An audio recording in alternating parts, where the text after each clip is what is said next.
नमस्कार दोस्तों, SN news channel में आप सभी का स्वागत है। मैं अभी मौजूद हूँ अंबिकापुर के रजवार भवन में। ये देखिए, ये रजवार भवन है और यहाँ पे आज जो है ईसाई समुदाय का कुछ कार्यक्रम होने वाला था, प्रबोधन का कार्यक्रम। और ये कार्यक्रम जो है अभी निरस्त कर दिया गया है प्रशासन के द्वारा। और अभी यहाँ पे हज़ारों की संख्या में ईसाई समुदाय आए हुए हैं। आप लोग मेरे पीछे देखेंगे, मैं कैमरामैन से मैं निवेदन करूंगा, पीछे जो भीड़ है उसको दिखाएंगे किस तरीके से पूरी ईसाई समुदाय का भीड़ लगा हुआ है। लेकिन ये जो कार्यक्रम इनका था ईसाई समुदाय का, इसको निरस्त कर दिया गया है। बताया जा रहा है कि यहाँ पे जो कार्यक्रम वो हुआ, जो आयोजन किया गया, ये पहले राजमोहनी भवन में आयोजन किया गया था, पर उसको भी वहाँ किसी प्रकार का प्रशासनिक कार्यक्रम होने के वजह से उसको परमिशन को रद्द कर दिया गया। तो जो ईसाई समुदाय है यहाँ पे अपना कार्यक्रम करना चाह रहा था, लेकिन इसे भी अब प्रशासन के द्वारा निरस्त कर दिया गया। अब देखते हैं कि क्या कुछ मामला था जिसके कारण से इनके कार्यक्रम को निरस्त कर दिया गया है। पूरी घटनाओं के बारे में आप सभी को हम अवगत कराएंगे। आप सभी बने रहिए हमारे इस कार्यक्रम में। हमारे साथ एक अभी जो पदाधिकारी हैं, सर जी, यहाँ पे क्या कार्यक्रम रखा गया था और किस तरीके से यहाँ पे आप लोगों के कार्यक्रम में अभी जो हुई घटना है उसके बारे में आप बताएंगे। ये मेरा नाम विपिन कुमार वास्तविक है और मैं राष्ट्रीय पिछड़ा वर्ग मोर्चा का प्रदेश अध्यक्ष छत्तीसगढ़ का हूँ। यहाँ पे राष्ट्रीय क्रिश्चियन मोर्चा का प्रदेश अधिवेशन रखा गया था और ये भारत मुक्ति मोर्चा का ऑफशूट विंग है। तो ये कार्यक्रम राजमोहिनी भवन में रखा गया था, पर षड्यंत्रकारियों के द्वारा षड्यंत्र करके उसको रद्द किया गया और मजबूरन इन लोगों को इस कार्यक्रम को यहाँ करना पड़ा। तो इसलिए कार्यक्रम यहाँ हो रहा है, उनको जल्दी में अपना टेंट पंडाल वो सब करना पड़ा। और ये जो हम पंपलेट बांट रहे हैं, ये राष्ट्रीय गुरु घासीदास सतनाम। आप लोगों का कार्यक्रम वहाँ पे रद्द कर दिया गया, लेकिन यहाँ क्या हुआ? यहाँ आप लोग जो कार्यक्रम कर रहे थे उसका क्या हुआ? यहाँ पे षड्यंत्र पूर्वक के तहत जब हमारे राष्ट्रीय लेवल के जो नेतृत्व हैं वो बोलने जा रहे थे, अपने लोगों को प्रबोधन करने जा रहे थे, तो संविधान का उल्लंघन करते हुए माइक का तार काट दिया गया और उनके बोलने से रोका गया। इसलिए उनको बगैर माइक का ही बीच मैदान में आकर अपने लोगों को प्रबोधन करना पड़ा। इस तरीके के दुश्मनों ने हम लोगों के साथ षड्यंत्र किया।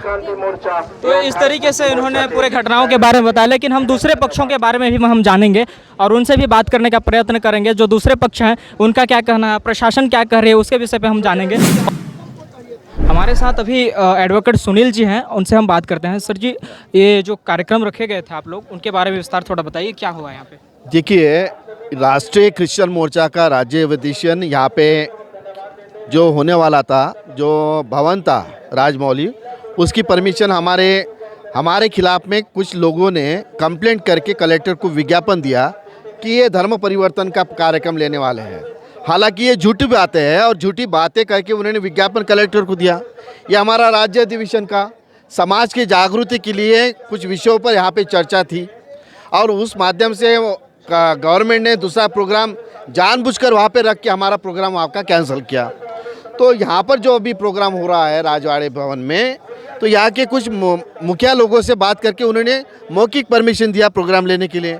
अब उन्हीं लोगों को प्रेशर में लाके आरएसएस, बीजेपी और प्रशासन द्वारा उनको प्रेशर में लाया गया कि इनका प्रोग्राम आप कैंसिल करो, और उन्होंने उस तरह से वो प्रेशर में आके हमने भी परमिशन नहीं दिया, ऐसी झूठे बातें वो बता रहे हैं। तो हमारा मानना है कि इसके पीछे जो आरएसएस, बीजेपी के लोग जो है, ये हमारे मौलिक हक अधिकार का विरोध करने का काम कर रहे हैं। संविधान ने हमें हमारी बात रखने का, संगठन चलाने का, हमारे मुद्दों पर बात करने का हमें अधिकार दिया है। तो यहाँ पर भी हमें डिस्टर्ब करने का काम किया गया है। इसका मतलब है कि छत्तीसगढ़ में संविधान लागू नहीं है और छत्तीसगढ़ में संविधान की हत्या की गई है, हमारा ऐसा आरोप है। और इसीलिए आने वाले 29 नवंबर को पूरा छत्तीसगढ़ बंद किया जाएगा। ये हमारा यहाँ पर हमारा स्टेटमेंट रहेगा।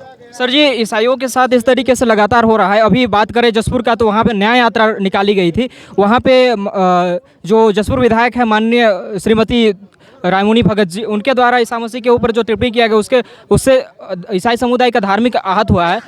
तो आप एक एडवोकेट हैं, आपसे हम पूछना चाहेंगे कि किस कंडीशन में धार्मिक भावनाएं आहत होती है और संविधान हमको कितना तक बोलने का जो है अधिकार देता है? देखिए, संविधान ने आर्टिकल 19 में सबको अपनी बात रखने का अधिकार दिया है, लिबर्टी दी है, संगठन चलाने का अधिकार दिया है और आर्टिकल 25 से 30 तक हमें किसी भी धर्म का प्रार्थना कर सकते हैं, धर्म को स्वीकार कर सकते हैं। ये हमारा मौलिक अधिकार है, संविधान ने दिया हुआ।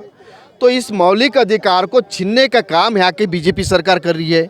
जहाँ जहाँ बीजेपी आरएसएस की सरकार जिस स्टेट में आई है, वहाँ पे इस अधिकार को छीनने का काम किया जा रहा है और ये षड्यंत्रपूर्वक हो रहा है। और जो अभी स्टेटमेंट दिया गया कि इसका धर्मांतर किया, ये गलत बात है। जो ऑलरेडी मसीही लोग हैं उन पर ये ब्लेम किया जा रहा है। ये झूठा प्रोपोगंडा आरएसएस बीजेपी के द्वारा किया जा रहा है कि हम धर्मांतर करते हैं। ये गलत बात है। और ईसाई आदिवासी और गैर आदिवासी जो है, इनमें झगड़ा लगाने का काम किया जा रहा है ताकि राजनीतिक फायदा आरएसएस बीजेपी को मिले, इसलिए ये मुद्दा उठाया जा रहा है। ये जानबूझकर किया जा रहा है। तो ये जो धर्मांतरण है, संविधान तो हमको किसी भी धर्म को स्वीकार करने का अधिकार देता है, तो धर्मांतरण की परिभाषा आप बताएं थोड़ा सा। देखिए, धर्मांतर की परिभाषा है कि कोई भी व्यक्ति अपनी स्वेच्छा से, अपनी बुद्धि से कोई भी धर्म स्वीकार कर सकता है, उसे किसी की रोक नहीं है।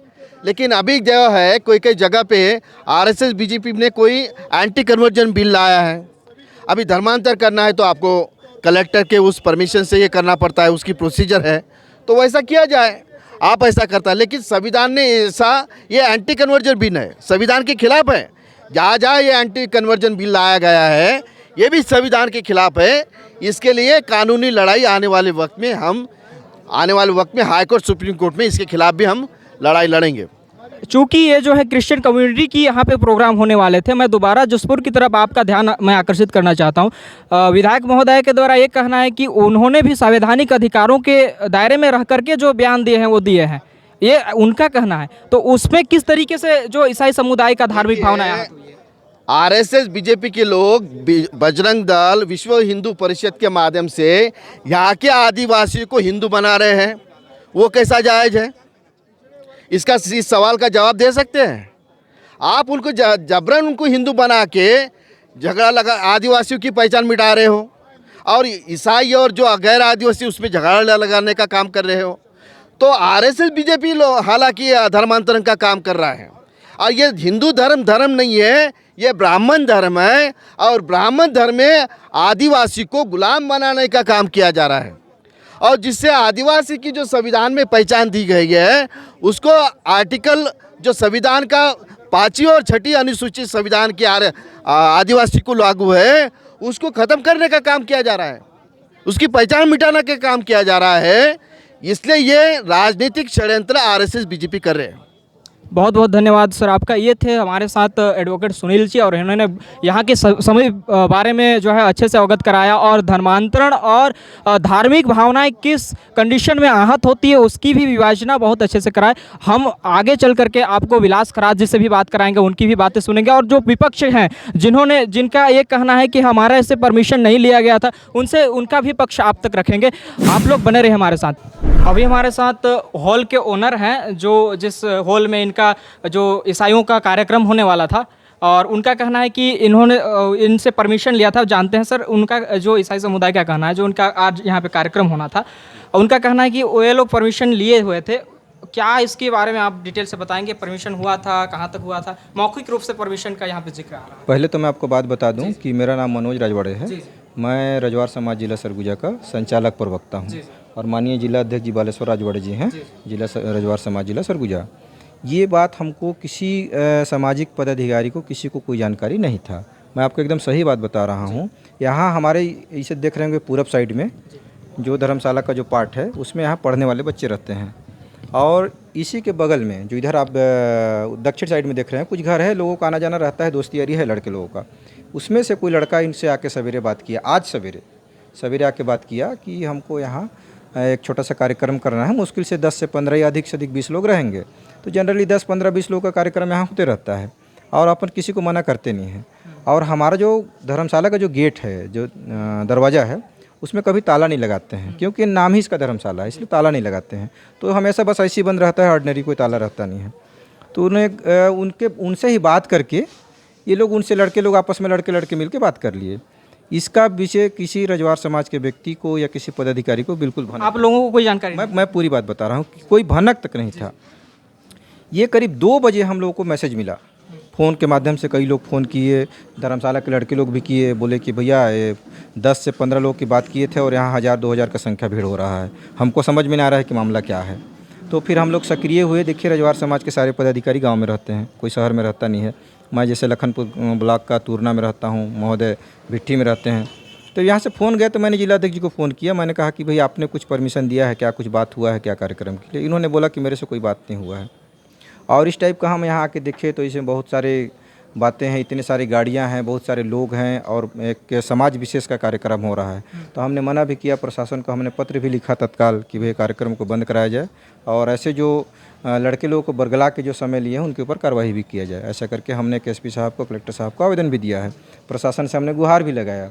जब इसके बाद हम लोगों ने खुद यहाँ कार्यक्रम बंद करवाने के लिए आए तो इन्होंने बंद नहीं किया। इसके बाद हमने अपना बिजली काटा तो मेरे को ही हाथापाई करने लगे, धक्का मुक्की करने लगे, मेरा हाथ पकड़ लिए, मेरा यहाँ तक कपड़ा पकड़ लिए, एक तरह से कहेंगे तो कॉलर ही पकड़ लिए। फिर अब हम लोग 4 लोग थे और इनकी संख्या 1000 से ऊपर है, हम कुछ कर नहीं सकते थे। प्रशासन से मदद भी लिया, प्रशासन ने भी कोई मदद नहीं किया। और एक कार्यक्रम के विषय में किसी को कोई जानकारी नहीं है, किसी प्रकार का कोई ना मौखिक परमिशन है ना किसी प्रकार का कोई लिखित परमिशन है। तो आपके साथ जो हाथापाई जो हुआ बोल रहे हैं, ये किसके द्वारा किया गया? ये एक कोई मंच पे बोल रहा था, मैं तो नाम भी नहीं जानता हूँ उनका, और उनके मंच के अगल बगल में जो खड़े थे लोग उनको भी मैं नहीं जानता हूँ। हाँ, मेरे सामने आएंगे तो बाकायदे मैं पहचान लूँगा, लेकिन ना मैं नाम जानता हूँ ना मैं गांव जानता हूँ। मैंने तो सिर्फ माइक बंद कराने के लिए आया कि चलिए आप यहाँ से बंद करिए, हम यहाँ कार्यक्रम नहीं करने देंगे, हमारे किसी बुजुर्ग या किसी पदाधिकारी से आप लोग कोई परमिशन ना कोई बात नहीं हुआ है। और हमको 2 बजे के बाद पता चला कि इनको राजमोहनी से भी परमिशन लिए थे, तो वहाँ भी इनको खदेड़ा गया ऐसा करके।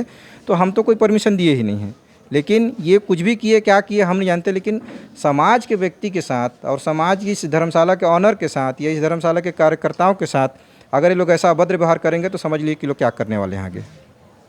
तो ये थे जो जिस हॉल में इनका कार्यक्रम आज होने वाला था और ये कार्यक्रम पूरी तरह से रद्द करवा दिया गया है। इनका स्पष्ट रूप से कहना है कि हमने किसी प्रकार का कोई कार्यक्रम का परमिशन नहीं दिया था और हमको जानकारी तक नहीं था कि इस तरीके से कार्यक्रम होने वाला है। ये था मूल जो हमने दोनों पक्ष के विषय पे आप लोगों को अवगत कराया। जो वे पक्ष थे उनकी भी बातें सुनवाई, इनकी भी बातें आप लोगों तक हमने पहुँचाई। और बने रहें, कुछ और लोगों से भी हम जानकारी चाहेंगे कि जो लोग इस कार्यक्रम में आए हैं उनको क्या जानकारी था इस कार्यक्रम के बारे में, कितना जानकारी था इस विषय पे। बने रहे हमारे साथ अभी जो यहाँ पे कार्यक्रम में शामिल होने आए थे उनसे बात करते हैं। सर, आपको क्या जानकारी हुआ था इस कार्यक्रम के बारे में, और ये जो कार्यक्रम अभी निरस्त हो गई है इसके बारे में आप क्या कहना चाहेंगे? वो आज का कार्यक्रम के बारे में मुझे जानकारी यही मिली कि आज हमारे क्रिश्चियन समाज में जो अन्याय हो रहा है उसके प्रति हम लोग को कैसे उसको लड़ाई करना है या अपने अधिकारों को कैसे पाना है, ये सारी जानकारियाँ मुझे मिली। और साथ ही साथ हम लोग को एकता रहने की ज़रूरत है और हम आने वाले समय में हम लोग इस समाज को एक संगठित बनाने के लिए और अपने पूरे रिश्तेदारों को एक करने के लिए हमको एक होकर रहना पड़ेगा। आपको जानकारी यही था कि यहाँ पे आप लोग क्रिश्चियन सभा ये निरस्त हो गई है, लेकिन तो निरस्त हो गई इसके बारे में मुझे जानकारी थोड़ा सा ये मिली थी, जो कि पहले हमारे जगह दूसरी जगह था, वहाँ से कैंसिल होकर के यहाँ मिला था। और यहाँ से भी शायद कुछ ऐसी बाहरी बातें हुई कि यहाँ पर जगह शायद पर्याप्त संख्या की नहीं दी गई थी और बीच में शायद किसी ने आकर के इसे मैंने बंद कराने के लिए कुछ कहा, और उसके बावजूद भी जो कि भीड़ लगी हुई थी और उसी के साथ में ये जो माइक व्यवस्था थी वो बंद कर दिया गया। और उससे ये लगता है कि हमारे साथ में थोड़ा सा सपोर्ट या सहयोग की भावना और लोगों में नहीं है।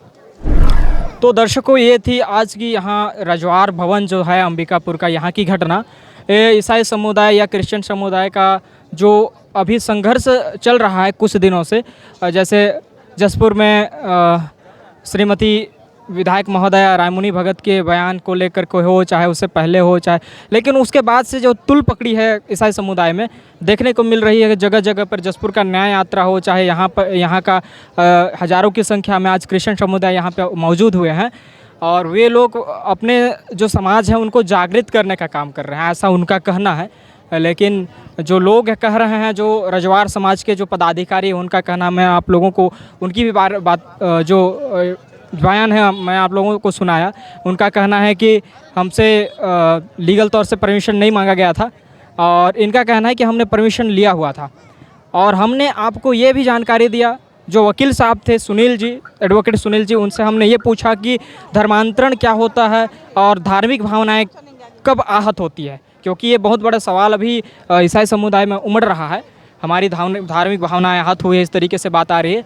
तो हमने अभी के सारे कवरेज के बारे में दिखाया, इसी तरीके से और भी कवरेज हम आप तक दिखाते रहेंगे। आप सभी हमारे चैनल में बने रहें। मैं SN न्यूज़, मैं सुरेंद्र चौहान, धन्यवाद।